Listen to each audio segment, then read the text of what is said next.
Merci de rester fidèle à l'émission L'Entretien. Le thème de ce numéro sera la protection sociale à l'épreuve de la Covid-19. Alors, une analyse qui sera faite en feuilletant ce livre, Droit sénégalais de la protection sociale. Son auteur est sur le plateau, Henri-Joël Tagoum Fomendo. Il est docteur en droit privé, spécialiste en droit du travail et de la protection sociale. Merci, bienvenue. Merci d'avoir accepté encore cette nouvelle invitation de l'entretien. Merci, M. Sarakan. C'est toujours un plaisir pour moi d'être invité sur votre plateau. Alors, c'est votre 6e livre que vous avez écrit. Il y a c'est une rédaction commune, mais là, c'est un 6e livre qui porte sur les questions que vous enseignez d'ailleurs dans les universités et dans les grandes écoles. Mais vous travaillez aussi avec les entreprises. Effectivement, à la suite de l'apparition de mon dernier ouvrage sur le droit sénégalais du travail, cet ouvrage a reçu un écho favorable dans le monde du travail, auprès des étudiants et même au-delà. La manière de traduire dans un langage simple et facile d'accès une matière réputée complexe a été fortement appréciée. C'est pour ça que beaucoup m'ont demandé qu'il fallait également me pencher sur la question de la protection sociale. Je n'ai pas hésité, tout simplement parce que le droit du travail et le droit de la protection sociale, ce sont les mamelles nourricières d'une même mère qui est le droit social. Et bien que les deux disciplines soient différentes, elles sont interdépendantes et ce sont des disciplines qui se complètent. Donc c'est bien volontiers, c'est avec plaisir que j'ai souhaité me pencher sur la question du droit sénégalais de la protection sociale. C'est un ouvrage de 402 pages qui présente les différentes facettes du droit sénégalais de la protection sociale, les différents régimes du système sénégalais de la protection sociale, les différentes institutions, notamment la Caisse de sécurité sociale, l'IPRES, les institutions de prévoyance maladie, les mutuelles. Donc l'ouvrage va même un peu au-delà du système classique de la sécurité sociale. Quand on prend seulement l'aspect sécurité sociale avec la Caisse de sécurité sociale, l'ouvrage présente notamment le mode d'organisation de la Caisse de sécurité sociale et les différentes prestations qui sont servies par la Caisse de sécurité sociale. Parmi ces prestations, on a une grande branche qui est la branche accident de travail et maladies professionnelles. On a la branche des prestations familiales qui couvre un peu le risque famille. L'ouvrage aborde également les questions de retraite et ne se limite pas seulement aux questions de retraite dans le secteur privé, parce que l'ouvrage traite non seulement de l'IPRES, mais ça traite également du Fonds national de retraite, qui est un fonds qui gère la retraite des fonctionnaires, et des fonctionnaires et même des militaires, dont l'ouvrage également s'occupe non seulement des fonctionnaires, mais également des fonctionnaires militaires, pas seulement des fonctionnaires civils. Et il y a plusieurs aspects, les questions concernant les personnes handicapées, les questions concernant les étudiants, dont l'ouvrage va au-delà du droit classique de la Alors sécurité nous sociale. allons essayer, dans cette émission, 1 heure, d'essayer de résumer cela très brièvement. Alors, vous avez parlé tout à l'heure de la complexité de la question.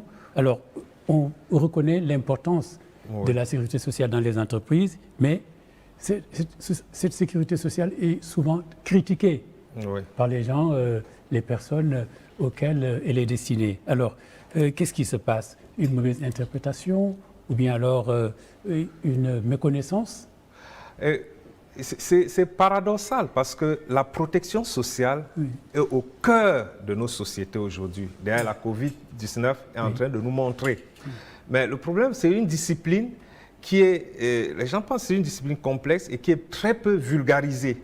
Or, aujourd'hui, dans le langage politique, au niveau de la société, ce sont des questions qui reviennent quotidiennement, les questions de protection sociale. Mais malheureusement, c'est une discipline qui est encore traitée en parent pauvre. Même dans les curricula officiels des universités ou des masters, c'est une question qui n'est pas souvent enseignée ou qui est enseignée très rapidement. Alors que c'est au cœur vraiment des préoccupations, c'est au cœur de notre société. Alors, qu'est-ce qui est la raison de cette méconnaissance de ces règles? Est-ce que cette question rebute elle-même parce que trop technique, trop compliquée, voire illisible, je parle des textes, et en tout cas pour le commun des mortels, pour les gens auxquels c'est destiné. Oui, certains pensent que c'est une question très technique, tout simplement aussi parce que, d'ailleurs, ça a été l'objectif un peu du livre, de rendre plus accessible cette question, tout simplement parce que certains aspects de notre droit, dans la plupart des pays en Afrique francophone d'ailleurs, c'est un droit qui est hérité de la puissance colonisatrice. Ce qui fait que certains aspects ont été calqués sur leur modèle. Oui. Et qui n'est pas toujours adapté au modèle, à nos sociétés. Heureusement, nous sommes en train de prendre connaissance de tout cela et les données sont en train de changer depuis un certain moment. Et si au cours de cet entretien, probablement, on aura abordé ces différents aspects, les questions de mutuelles qui sont arrivées, les questions de protection de personnes handicapées, on en parlait, les questions de protection des personnes âgées qui, à l'époque, ça n'était pas véritablement pris en compte, qui de plus en plus aujourd'hui sont prises en compte. Oui. Alors, qu'est-ce que vous êtes en train de nous dire là? C'est-à-dire que la question n'est pas figée, il y a des textes qui existent et on est en train de revisiter, de compléter un peu. C'est ça que vous voulez dire? Oui. Et non, ce que je peux dire, c'est que comme toute discipline juridique, c'est une matière en perpétuelle évolution. Ça évolue très vite. Parce que le droit, on ne le dira jamais assez, le droit c'est le reflet de la vie en société.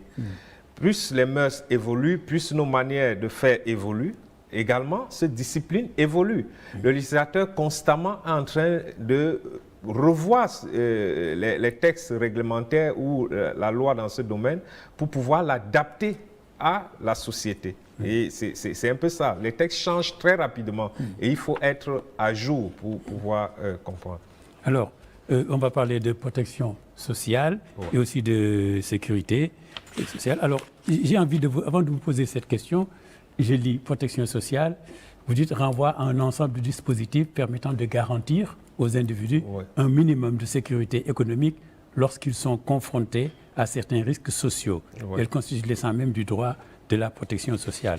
Et vous écrivez cela et vous dites que la protection sociale fait appel à plusieurs principes et techniques pour la couverture des risques sociaux. On peut les regrouper en deux catégories, les techniques relevant de la solidarité et les techniques relevant de l'assurance. Alors, moi, ce que je voudrais savoir, Henri Joël, c'est alors les risques, quand peut-on parler de sécurité sociale, quand peut-on parler aussi de protection sociale, où se trouve la marge, si elle existe, et donc, y a-t-il une différence entre ces deux notions?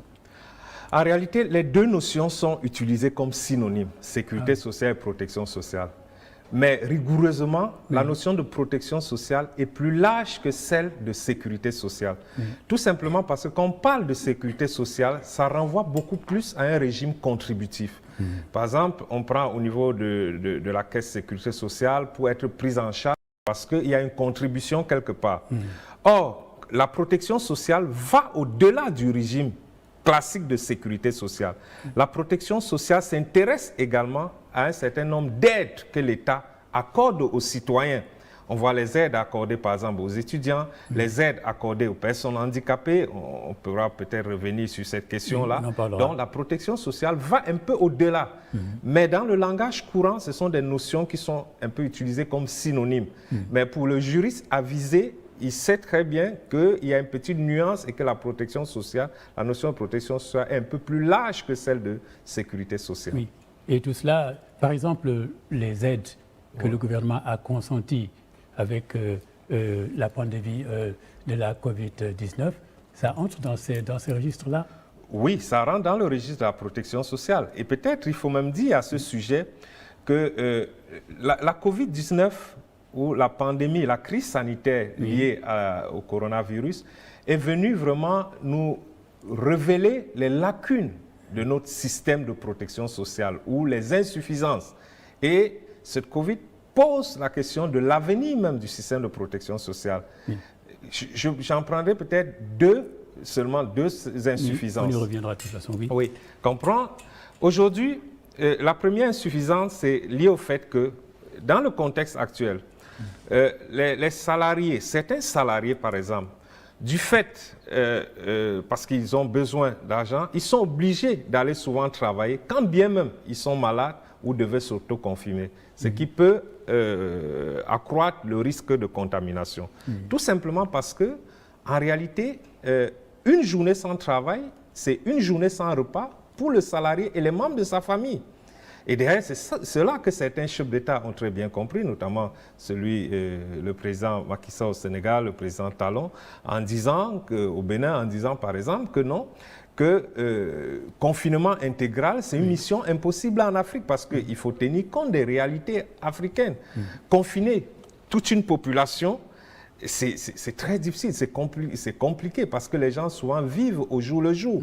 Le secteur informel aujourd'hui, le poids prépondérant du secteur informel dans nos économies, on ne peut pas négliger cela. Donc on ne peut pas faire rester toute une population à la maison. Et c'est d'ailleurs pour cela que plusieurs pays ont adopté d'autres modes, par exemple le système du couvre-feu, qui est un confinement qui ne dit pas son nom, mais qui n'est pas un confinement intégral, ce couvre-feu-là, qui accompagne maintenant les autres mesures barrières qu'on connaît.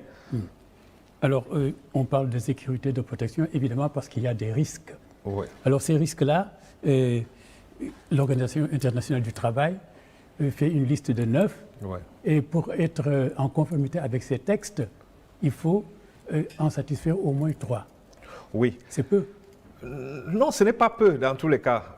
En fait, c'est la convention, là, c'est la convention numéro 102 de l'OIT sur la sécurité sociale qui a fixé, qui liste 9 risques sociaux. Sur les 9 risques sociaux, l'OIT dit qu'il y a 3 risques qui sont à la limite obligatoires. Et chaque État doit choisir parmi ces 3 risques-là au moins une branche et ajouter 2. Chaque État est obligé de souscrire à 3 risques. Sur les 3 risques dont on doit choisir au moins un parmi les risques, il y a le risque accident de travail et maladie professionnelle, il y a le risque chômage et décès, et il y a un autre risque, je crois que ça doit être le risque concernant l'invalidité. Mais dans tous les cas, quand on prend le cas du Sénégal, par exemple, le Sénégal ne s'est pas contenté de choisir le risque accident de travail, maladie professionnelle. Il y a d'autres risques sociaux qui sont pris en charge au niveau du Sénégal, notamment le risque vieillesse, parce que ça fait partie des 3 risques, c'est celui-là qui m'échappait un peu. Il y a le risque vieillesse, on a aujourd'hui l'IPRES, on a le Fonds national de retraite qui couvre ces risques-là. Il y a le risque maladie à travers les indemnités qui sont versées, mais pour les salariés qui, du fait, par exemple, d'une absence pour cause de maladie, ne peuvent pas travailler, qui ont besoin d'une indemnité pendant un certain moment. Il y a le risque maternité également, pendant la période de grossesse ou pendant la période de maternité, le congé de maternité, la femme continue de percevoir son salaire alors qu'elle ne travaille pas. C'est parce qu'elle est prise en charge. C'est considéré comme un risque. C'est un risque famille. Ça fait partie des risques famille. Donc, les questions de maternité, les charges de famille. Donc, plusieurs pays africains, dans tous les cas, ont essayé, et le Sénégal en fait partie parce que la convention numéro 102 a été ratifiée par le Sénégal de mémoire depuis 1962, parce que c'est une convention qui a été adoptée en 1952, si je ne me trompe pas, et 2 ans après son accession à l'indépendance, le Sénégal a ratifié cette convention. Alors j'ai noté que dans ce livre-là, Javel Tagoum Fobendo, vous parlez du risque de pauvreté. Oui. Pour moi, c'est le risque prioritaire, la lutte contre la pauvreté. Oui, ça, c'est les États également, ça fait partie des enjeux dans tous les États. Dans nos États, les États se battent au quotidien pour cela. Mais parmi les risques classiques en matière de sécurité sociale, la pauvreté apparaît plutôt en filigrane. Je prends un exemple simple. Quand je parlais tout à l'heure de la femme qui est en congé de maternité. Quand elle est en congé de maternité, elle ne travaille pas. Or, on sait que le salaire, c'est la contrepartie d'un travail fourni. Donc, rigoureusement, elle n'a pas droit au salaire. Mais elle ne peut pas être pénalisée. Elle ne peut pas être pénalisée pendant cette période. Donc, on a mis un mécanisme en place pour lui permettre de maintenir un revenu pendant cette période de congé de maternité. Oui. Donc, ça permet indirectement de lutter contre la pauvreté. Oui. Vous prenez un salarié qui est malade, ce n'est pas une maladie professionnelle, parce que les maladies professionnelles sont connues. C'est une maladie non professionnelle, dont la maladie, c'est en dehors, du travail. Ça n'a pas de lien avec le travail. Le salarié ne travaille pas. Mais en réalité, on ne peut pas demander à l'employeur de faire quelque chose pour cet employé-là. Parce que l'employeur n'est pas à l'origine, entre guillemets, de cette maladie. Mais le législateur, quand même, s'est dit, il ne faut pas pénaliser ce salarié-là. Il faut l'aider à sortir de cette période-là. Parce que c'est pendant cette période de maladie qu'il a le plus besoin d'accompagnement, d'être assisté. C'est pour ça le législateur également comprend la Convention collective nationale interprofessionnelle.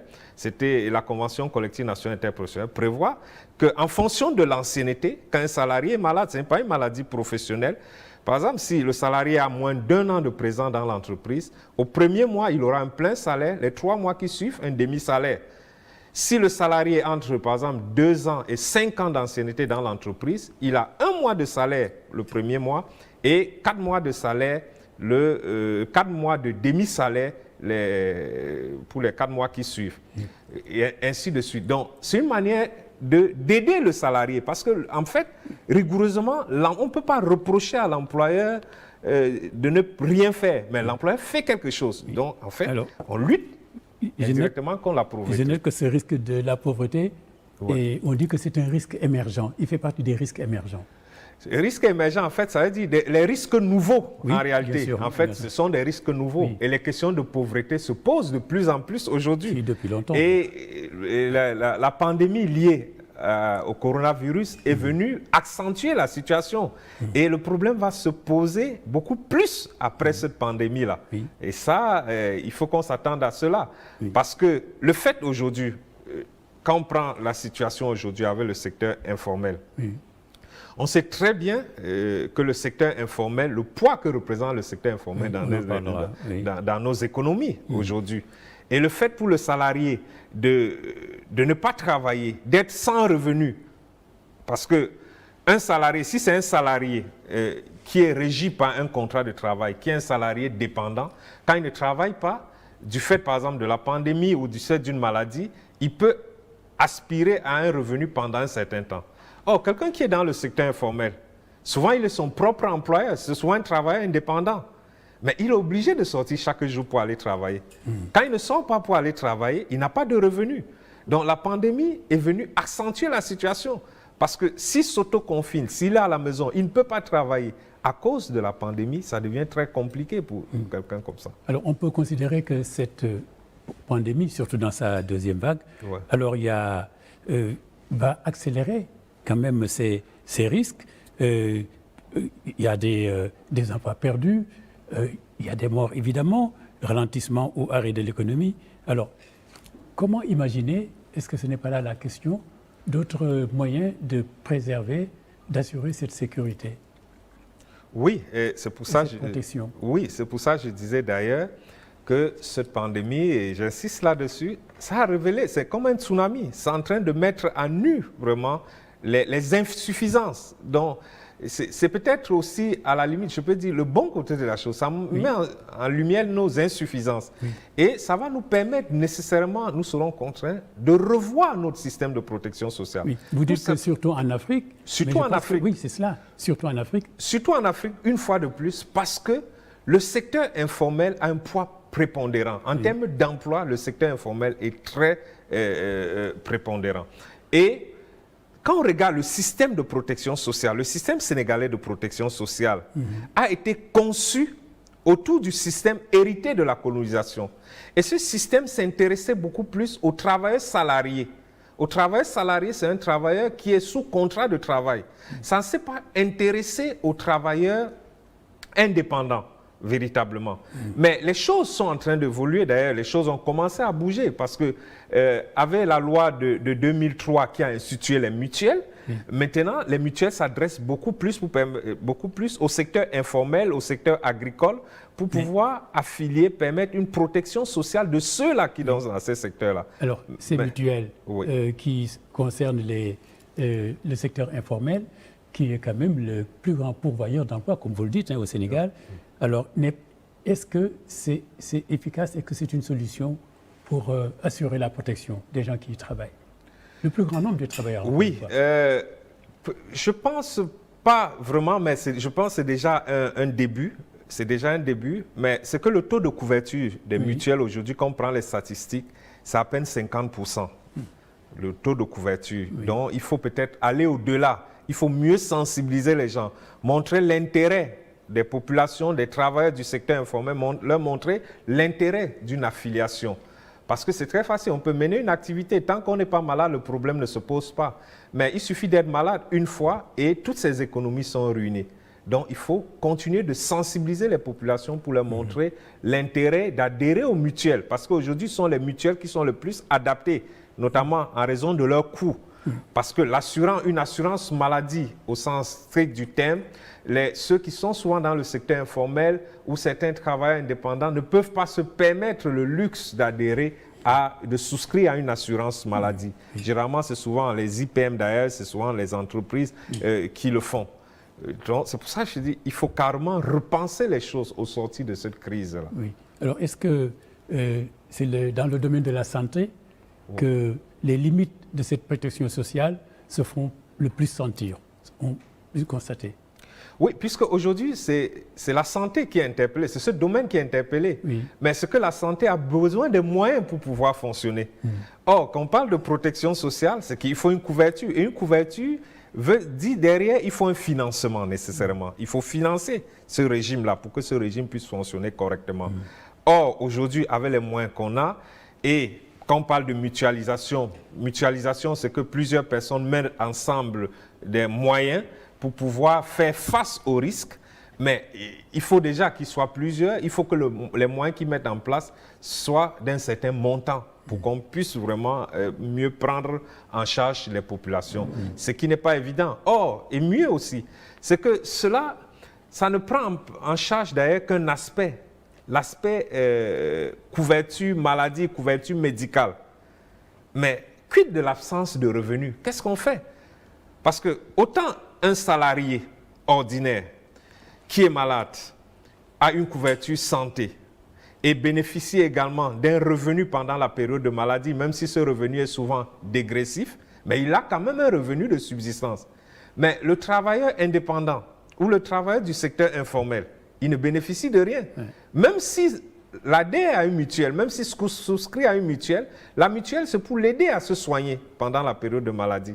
C'est pour l'aider dans sa protection sociale. Mais le revenu, pendant qu'il se soigne, mais il faut qu'il continue de vivre. Or, ce sont souvent des personnes qui vivent le jour au jour, donc qui ont besoin quand même d'un revenu de subsistance aussi. Donc, c'est une question à laquelle il faut réfléchir. Et je crois qu'il faut penser à étendre ce qui se fait dans pas dans le public nécessairement, ce qui se fait aux salariés sous contrat. Il faut voir dans quelle mesure un pareil système peut être étendu au secteur informel. Pourquoi ne pas permettre... À travers les mutuelles? À travers les mutuelles. Pourquoi ne pas imaginer, par exemple, un processus, un système où, en dehors de la prise en charge médicale, qu'on puisse, pour un salarié qui est pour un travailleur du secteur informel, qu'on puisse lui verser un revenu de subsistance pendant la période de la maladie. Certains vont dire, bon, il risque d'avoir des abus, mais il faut encadrer. Si on encadre, il n'y aura pas d'abus. Alors, donc, vous pensez qu'il faut être créatif, imaginatif, surtout notamment dans cette deuxième vague de la Covid-19, particulièrement meurtrière. On parle au Sénégal de plus de 500 morts, et puis des emplois qui sont perdus. Le président de la République lui-même a décrété que les régions les plus touchées, Dakar et Thiès, sont sous catastrophe sanitaire. Alors, qu'est-ce qu'il faudrait imaginer, qu'est-ce qu'il faudrait prendre comme mesure devant cette situation quand même qui est plus que préoccupante sur ce plan-là? J'avoue, c'est une question difficile, tout simplement parce que aujourd'hui, nous ne pouvons pas, parce qu'on se rend compte que même les grandes puissances aujourd'hui sont confrontées à cette difficulté dans le contexte de la Covid. Même les grandes puissances ont de la peine à s'en sortir. À plus forte raison, nous, nos pays avec des faibles revenus, ce n'est pas évident. Mais je crois au sorti de là, maintenant, il faut réfléchir. Il faut dès maintenant peut-être commencer à réfléchir à des mécanismes pour se prendre en charge, pour peut-être affronter ce genre de catastrophe, parce que c'est véritablement une catastrophe. Ne pas seulement attendre des autres. Il ne faut pas seulement attendre des autres. Oui. Alors je pense que cette sécurité, cette protection doit peut-être avant tout englober le maintien du travail. Oui. Alors donc, encore, est-ce que ça veut dire que le télétravail doit s'imposer davantage dans les conditions où c'est possible? Oui, ça c'est mon avis et je crois qu'il faut même aller très vite sur la question du télétravail. Parce qu'aujourd'hui, on n'a pas nécessairement besoin, on n'a pas besoin d'être dans un bureau pour pouvoir faire ce qu'on a à faire ou pouvoir travailler. On peut travailler à distance, c'est ça le télétravail. Et aujourd'hui, il y a plusieurs formes de télétravail. Ça s'appelle le télétravail sédentaire, vous le faites sur place à domicile. Ça s'appelle le télétravail alterné, vous alternez entre le domicile et les locaux de l'entreprise. Mais il faut penser au télétravail, non seulement, et le télétravail présente des avantages aussi bien pour l'employeur que pour le salarié d'ailleurs. Et pour preuve, le Togo vient récemment, en décembre, le Togo vient d'adopter un nouveau code du travail en intégrant le télétravail. Les articles 184 et 185 du nouveau code du travail togolais prennent en compte la question du télétravail. C'est une question qui se pose. Et aujourd'hui, on n'a pas le choix. On est obligé d'aller vers le télétravail. Et qu'en est-il pour le Sénégal, pour les textes concernant le télétravail? Je sais qu'une étude est en cours actuellement sous, je crois, le BIT à Dakar est d'ailleurs en train de donner un coup de main par rapport à l'étude qui est en cours pour que le Sénégal également aille vers là. Mais je crois qu'il est important d'y aller. Tout simplement pourquoi? Je prends quelques exemples pour vous illustrer. En l'état actuel de la législation, certes, le télétravail n'est pas interdit. Donc, on peut faire le télétravail. Mais il reste qu'il y a des préoccupations, il y a des problématiques qui demeurent. Un exemple simple, un salarié par exemple qui est en entreprise, lorsqu'il chute en entreprise, il se blesse, c'est un accident de travail parce qu'il est dans l'entreprise. Prenez un salarié, on dit que le salarié est en télétravail chez lui. Le télétravail, il est chez lui et il glisse chez lui, il a des égratignures, il a un choc, il se fout la cheville. Mais ça va être compliqué d'apporter la preuve que c'est un accident de travail. Il aura beau faire, mais on lui dira ce n'est pas un accident de travail. Donc il y a beaucoup de choses. Il faut modifier le code de la sécurité sociale. Il faut intégrer les dispositions sur le télétravail dans le code du travail. Prendre en charge un certain nombre de problématiques, notamment la problématique des équipements que le salarié utilise à domicile. Ce sont les équipements qui doivent être mis à disposition par l'employeur et également quand il ramène un certain nombre d'informations à la maison pour traiter, et il y a la question de la protection des données personnelles qui est très sensible aujourd'hui, les données de l'entreprise qu'il amène à la maison ou qu'il ramène à la maison pour traiter, et qu'est-ce qu'on fait? Et également, il utilise chez lui un local, ce local-là, et s'il y aura une indemnisation d'occupation de chez lui. Donc, il y a toute une problématique. Il ne faut pas tout simplement qu'on laisse que chacun gère le télétravail comme il entend. C'est vrai aujourd'hui, les entreprises qui ont opté pour aller vers le télétravail, généralement, ce qui est recommandé, c'est de faire signer aux salariés des conventions de mise en télétravail aux salariés en indiquant des protocoles dans lesquels on réglemente un certain nombre de choses pour éviter éventuellement des problèmes. Voilà, dans votre livre « Droit sénégalais de la protection sociale », vous insistez sur les maladies professionnelles, accidents du travail. Mais les risques pour les télétravailleurs, puisqu'on dit maintenant on dit télétravailleurs, alors peuvent-ils être pris en charge le risque? C'est ça la difficulté. Oui, c'est ce que je disais. Non, aujourd'hui, en l'état actuel de la réglementation, c'est pour ça que j'ai pris une illustration simple. Les télétravailleurs n'ont pas de protection? À domicile, un accident de travail, ça va être difficile de prouver que c'est un accident de travail. Peut-être il n'y a que le bon sens du juge qui pourra peut-être prendre une jurisprudence là-dessus, mais ça va être difficile parce que la définition de l'accident de travail, c'est quoi? L'accident de travail, c'est l'accident qui a lieu par le fait ou à l'occasion du travail ou sur le trajet aller-retour entre le domicile et le lieu de travail. Et il y a ce qu'on appelle dans le domaine la présomption d'imputabilité. Lorsque vous êtes en entreprise, par exemple, je ne sais pas, il y a une brique, vous faites un choc dans l'entreprise, d'office c'est un accident de travail. Mais quand vous êtes chez vous, quand ça arrive chez vous, non, ce n'est pas un accident de travail. On va vous dire, mais vous êtes chez vous. Parce que si on n'a pas réglé des préalables, parce que le télétravail, vous pouvez le faire dans votre chambre. Mais vous avez dit, j'ai eu un accident dans ma chambre. Les gens vont dire, non, vous n'êtes même pas sérieux. Pourtant, on peut faire le télétravail dans sa chambre. Oui, oui.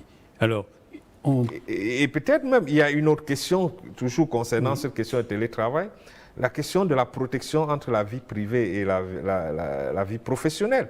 Parce que si on n'aménage pas également les plages horaires par rapport à cela, et si l'employeur doit vous appeler, vous supérieur, à tout moment, il y a un problème.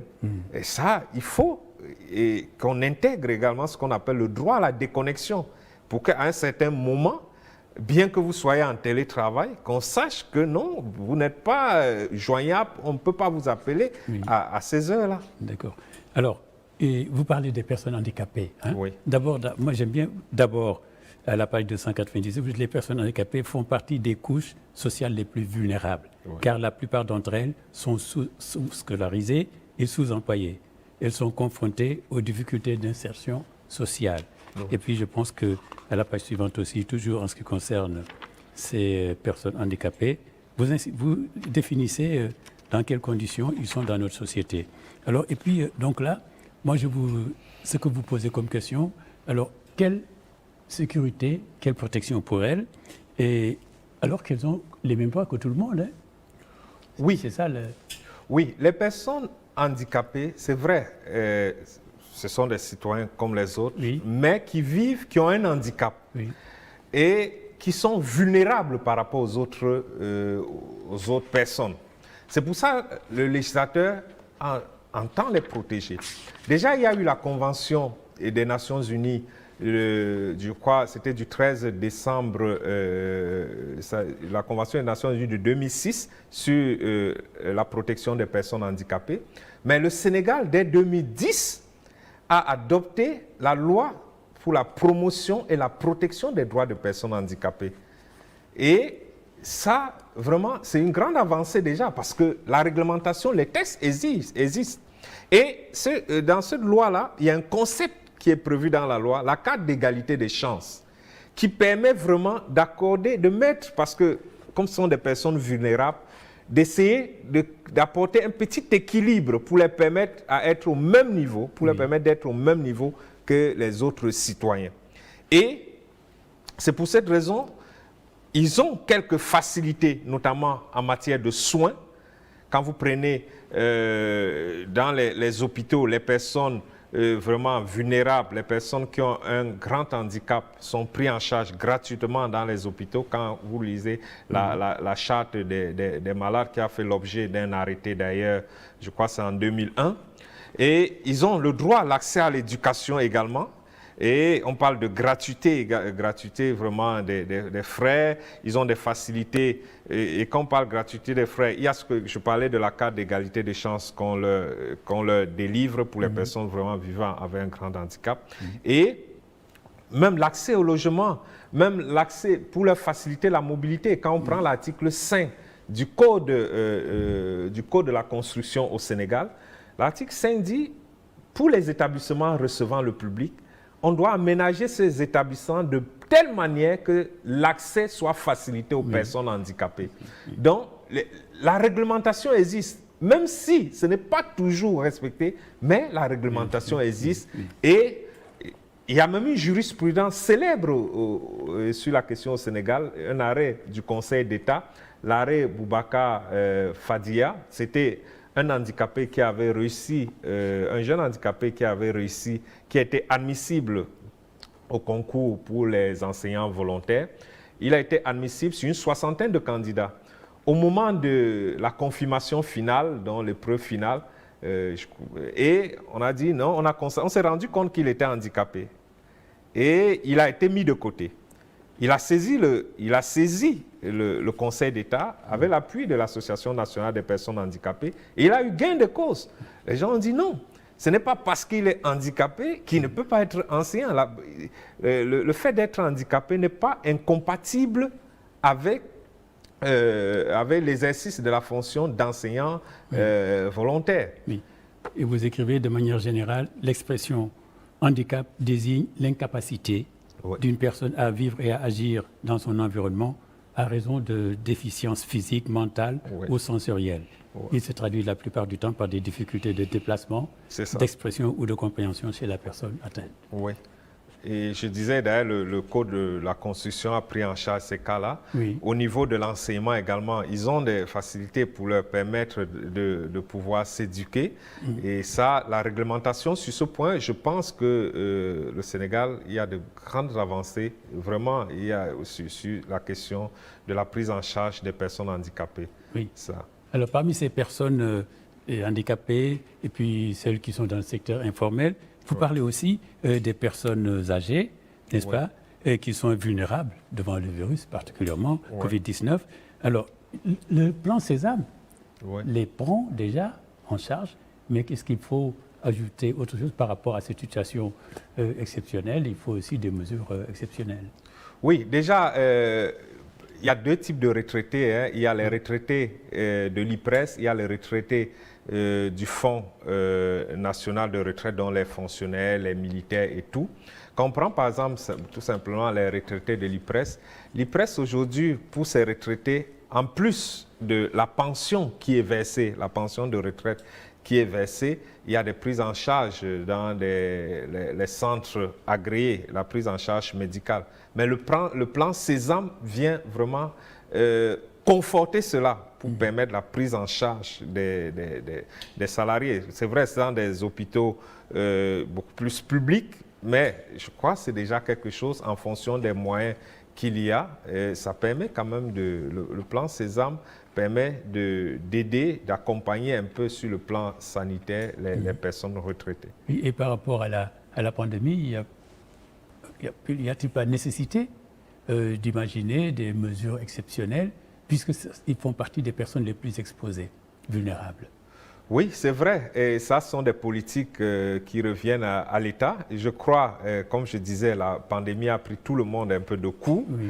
Et je crois qu'il y aura un bilan peut-être qui sera fait et ça va permettre peut-être de mieux améliorer les textes en fonction des moyens qu'on dispose pour voir qu'est-ce qui peut être fait pour que les choses se passent mieux. Oui. Ouais. Alors, vous évoquez aussi la protection des salariés retraités sans pension. Hein? Ça existe. Oui. Alors, est-ce une anomalie? Comment ce salarié retraité et qui n'a pas de pension peut-il faire? Qu'est-ce que la loi lui offre de moyens pour pouvoir rétablir Oui, c'est une question assez intéressante et même préoccupante d'ailleurs. Parce que quand un salarié commence à travailler, l'employeur a l'obligation de faire des prélèvements sur son salaire pour reverser à l'IPRES. Ça lui permet d'avoir une retraite, une pension de retraite à la fin de sa carrière. L'obligation de collecter, de faire des prélèvements et de les reverser incombe à l'employeur. Oui. Et l'obligation de recouvrer les cotisations retraite incombe à l'IPRES. Maintenant, il arrive, et c'est dramatique d'ailleurs, il arrive souvent qu'un salarié se retrouve à la fin de sa carrière, les prélèvements sont bien effectués, il se rend compte que les prélèvements étaient bien effectués, mais à la fin de sa carrière, il se rend compte qu'il n'a pas de pension de retraite. Mais j'aime souvent d'ailleurs dire à ceux que je conseille ou à ceux avec qui j'échange sur la question, je dis, quand on est salarié, de temps en temps, il faut aller vérifier, faire vérifier, aller à l'IPRES, au niveau de l'IPRES, vérifier la situation de ses cotisations. Parce qu'il ne suffit pas d'observer, de voir que sur le bulletin, on a prélevé. Prélèvement ne veut pas dire reversement. Ah oui. Donc, il faut de temps en temps aller vérifier. Aujourd'hui, l'IPRES est informatisé, c'est facile. En un clic, ils vont vous dire quelle est la situation, si vous êtes à jour ou pas. Mais en tout état de cause, même s'il arrivait qu'à la retraite, vous vous rendez compte que les cotisations étaient prélevées et n'ont jamais été reversées, vous pouvez ester en justice. Et je pense, si vous devez ester en justice, c'est vers l'IPRES que d'abord que vous allez vous retourner. Oui. Parce que l'obligation de recouvrer incombe à l'IPRES, ça n'incombe pas au salarié. Le salarié ne doit pas recouvrer. Lorsqu'un employeur est affilié à l'IPRES, il revient à l'IPRES, suit cet employeur-là. Si cet employeur n'est pas en règle, il revient à l'IPRES avec tous les moyens que l'IPRES dispose, notamment la mise en demeure, notamment la contrainte, notamment l'avis à tiers détenteur de créances. Il revient à l'IPRES de tout faire pour recouvrer cette somme.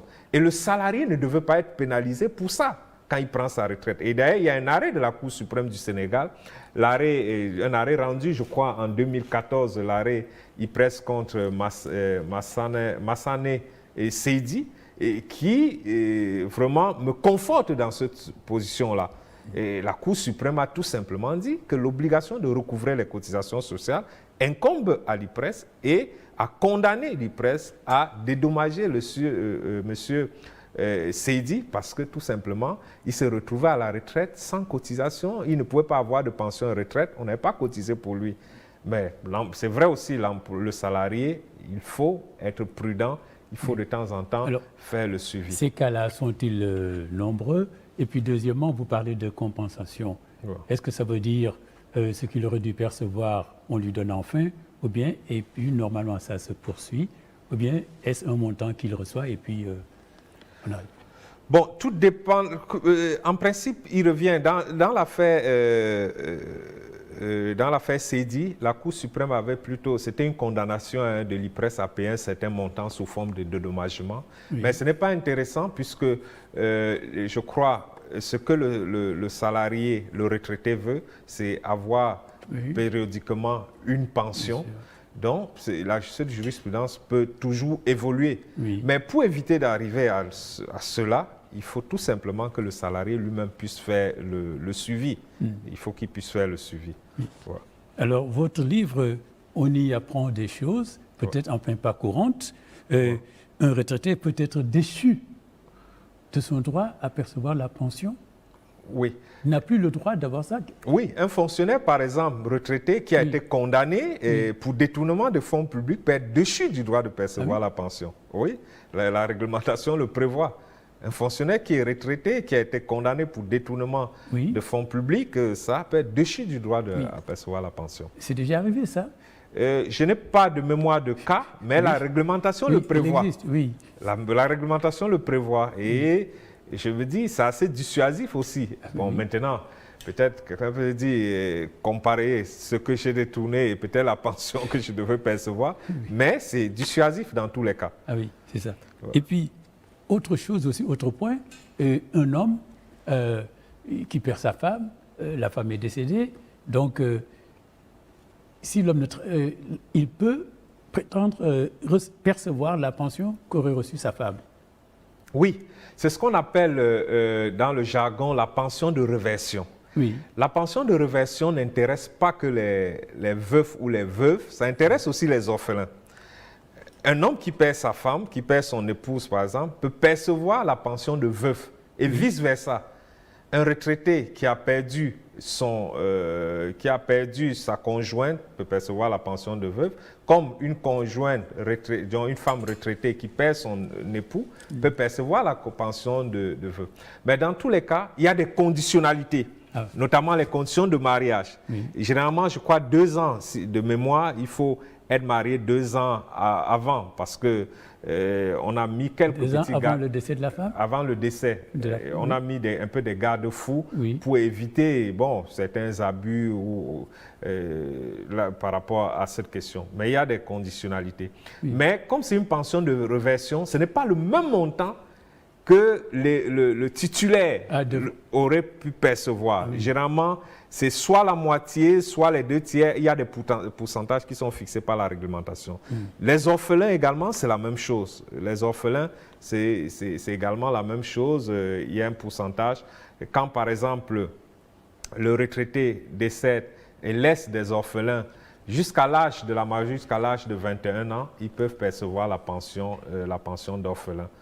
Et ça, mais il y a des conditionnalités, notamment surtout pour les conjoints, la pension de veuve, les conditions d'absence de revenus également.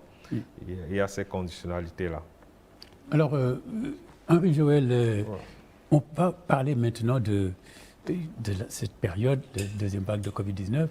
Alors, quand les gens travaillent dans ces conditions-là et comment l'employeur doit assurer au maximum, de manière efficace, leur sécurité, leur protection. Oui.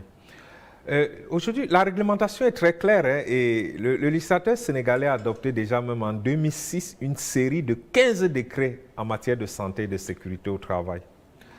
L'employeur déjà doit chaque année, même en dehors de la pandémie, doit évaluer les risques professionnels dans l'entreprise. Mais aujourd'hui, avec la pandémie, avec cette pandémie, cette crise sanitaire, l'employeur doit réévaluer les risques professionnels. Réévaluer les risques professionnels, c'est quoi? C'est que l'employeur doit identifier toutes les situations qui peuvent entraîner des contaminations au niveau de l'entreprise. Identifier cela et mettre en face des moyens de prévention. Par exemple, on sait les ascenseurs, les boutons d'ascenseur, les équipements, les salles de réunion et peut-être réorganiser. Il faut voir comment réorganiser, par exemple, le travail dans l'entreprise, éviter qu'on utilise certains équipements de travail soient utilisés par plusieurs personnes, éviter également peut-être privilégier plutôt les réunions en téléconférence ou en vidéoconférence que des réunions en présentiel. Ce sont des choses que les employeurs doivent faire. Mais il faut également, au-delà de ça, il faut mettre en place des protocoles de prévention dans le domaine. Des protocoles de prévention, c'est quoi?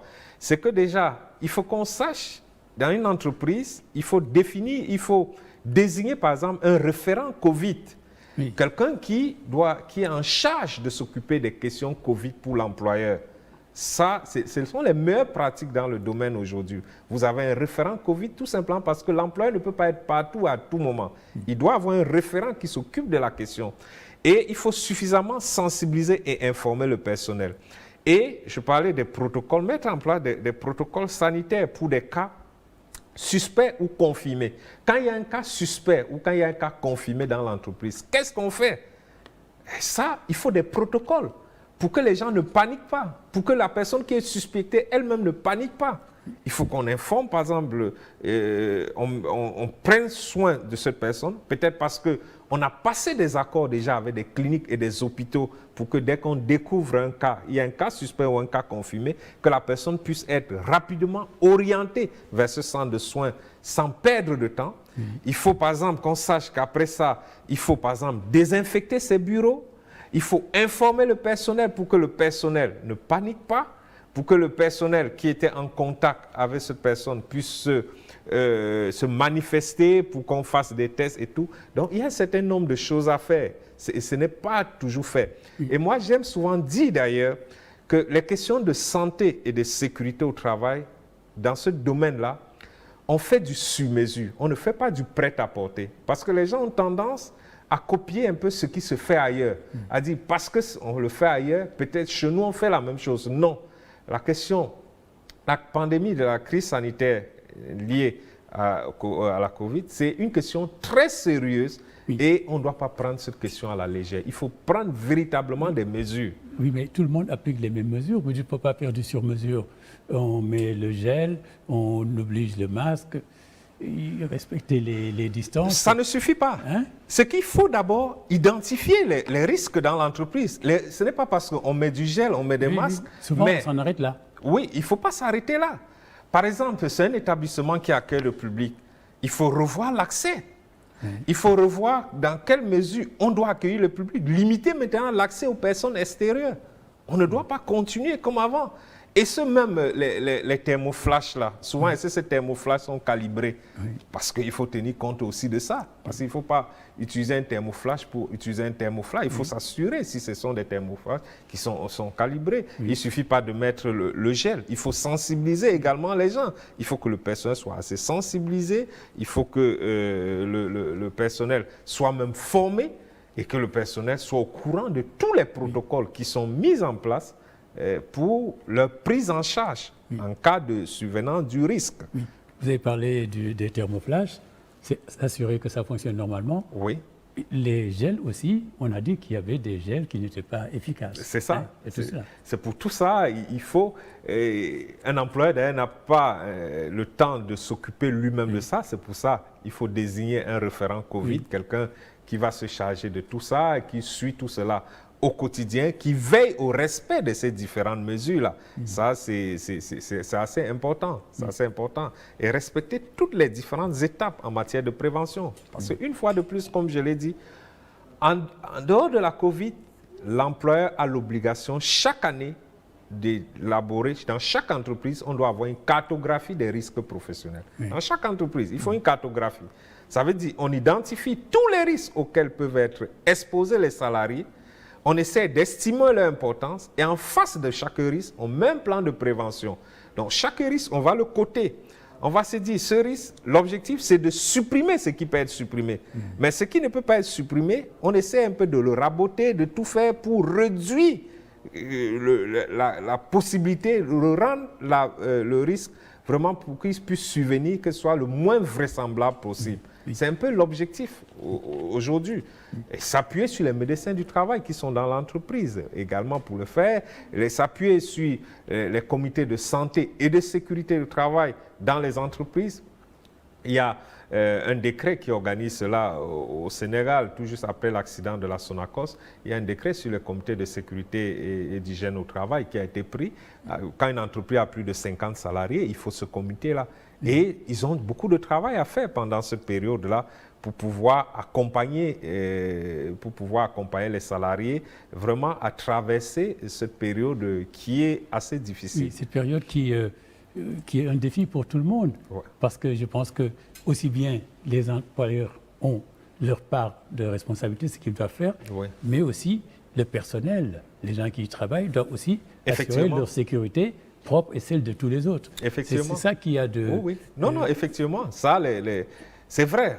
L'employeur, l'obligation de prendre en charge la sécurité des salariés repose en premier sur l'employeur. Mais le salarié a sa part de responsabilité. Le salarié doit veiller à respecter les mesures qui sont mises en place. Et le salarié doit veiller à assurer sa propre sécurité, veiller également de ne pas constituer un risque pour les autres salariés. Quand on demande de porter, par exemple, le masque, quand vous venez, vous savez que vous devez mettre le masque. Quand vous êtes en entreprise, par exemple, il ne faut pas faire des visites inutiles dans les bureaux des autres parce que chaque visite, c'est les poignées de porte que vous touchez.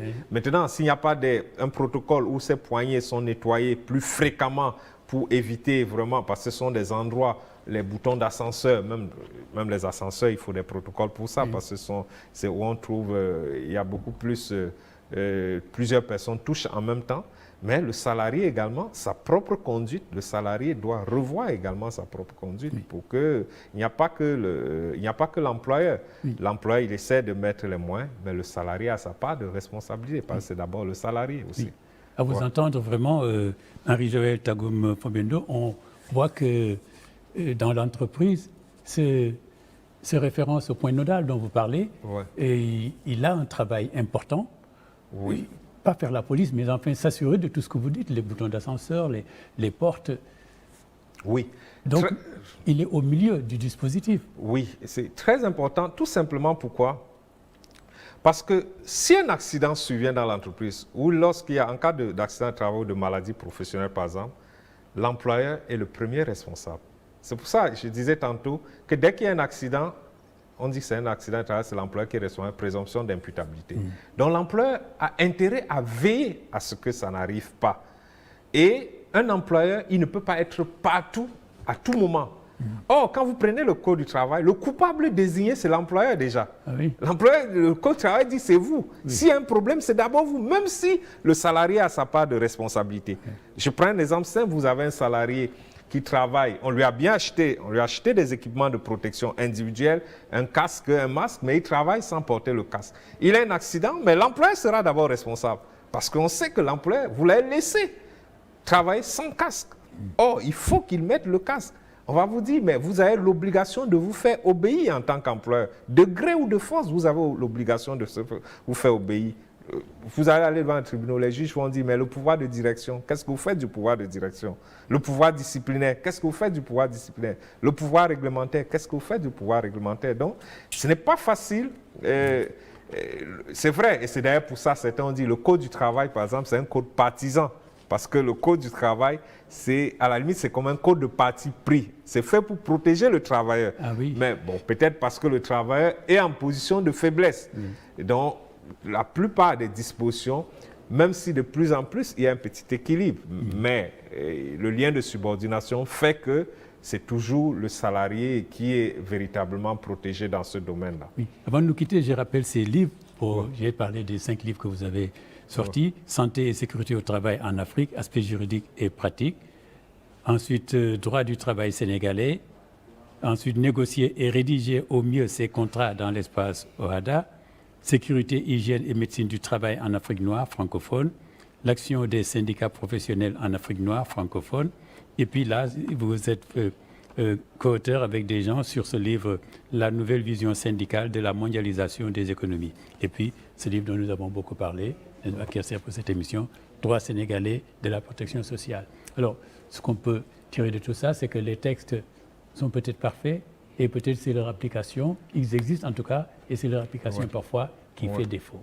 Oui, c'est peut-être ça. Je crois, sur ce terrain, il faut continuer de sensibiliser et il faut continuer d'être à jour. C'est vrai, la plupart des textes, on les modifie constamment pour être à la page, mais je crois qu'il faut aller plus vite aujourd'hui, surtout que nous évoluons dans un monde globalisé, dans un village planétaire. Nous sommes obligés d'aller plus vite aujourd'hui. Et d'ailleurs, tout mon vœu, d'ailleurs, et ça, je cesse de plaider là-dessus, c'est qu'on aboutisse, parce qu'il y a un acte uniforme sur le droit du travail, OHADA, qui va pour tous les 16 ou 17 États membres, qui est là, qui est en chantier depuis très longtemps, mais qui tarde à voir le jour. Si cet acte uniforme était adopté, vraiment, ça serait une avancée importante dans le domaine. Et c'est tout mon vœu vraiment et c'est tout mon souhait sur cette question-là. Voilà, merci beaucoup d'être venu répondre à l'invitation de l'entretien pour une heure de discussion, surtout de présentation de votre livre « Droit sénégalais de la protection sociale » et surtout ce qu'on a dit, la protection sociale en période de Covid-19. Merci de nous avoir suivis. Je vous donne rendez-vous dans 15 jours pour notre émission L'Entretien. Au revoir.